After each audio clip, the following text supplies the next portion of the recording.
So, Jodi Johnson, first round complete of the Can-Am Championships. How do you think USA have done? We were very pleased. Paul Mountain, they have a beautiful site here.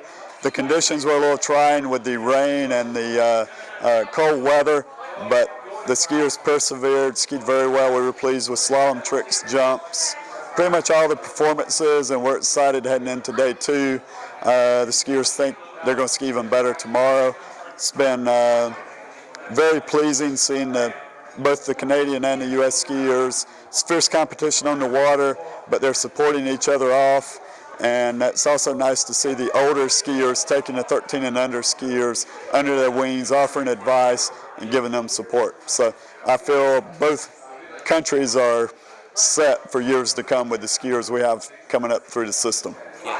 We'll talk about skiers' camaraderie between them, because obviously trying conditions this morning with the rain and the wind, you know, I mean, for even the hardest of skiers having to wait that long before they go out, you know, and I mean, there must be jittery on the dog. They just want to get out there and, you know, and all that time, you know, I mean, what kind of support, cite an example of maybe one of the skiers supporting the other, you know, in this trying time, you know? Well, it's been very nice here because the Mountains have I would call a world-class game room in their basement. So the kids have been playing ping pong, they've been playing air hockey, Wii, and you know, having friendly competitions that way too, in between the skiing sets.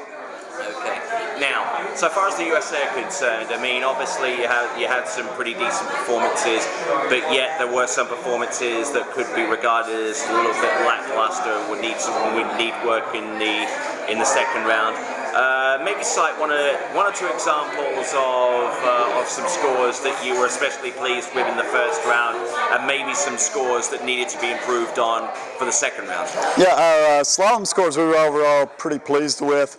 Jumping, it seemed like with the conditions, the jumping was down a little bit with the tailwind, and we feel tomorrow hopefully the wind will cooperate more, jumping will be better. Our trick scores, today several of the skiers went with conservative runs to get good team points. They stood up and did pretty well, so tomorrow they're going to come in with more aggressive, higher point runs. So a couple of our skiers, particularly Haywood McDonald, we're expecting him to come out with about 1,500 more points tomorrow in his run, and so we're looking for higher trick scores in particular tomorrow. So when you get the team in a huddle, say, before they go out and compete tomorrow, what's the kind of thing you're going to say to them to try and reassure them?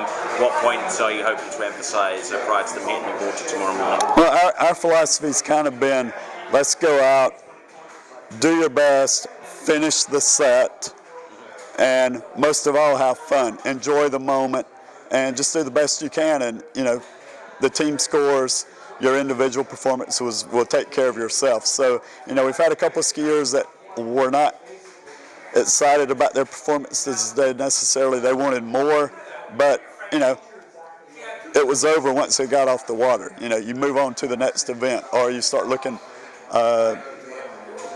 towards tomorrow to improve your score. You know, we want to make sure we didn't have any lingering effects if you were not pleased with your score. So we've been pleased overall.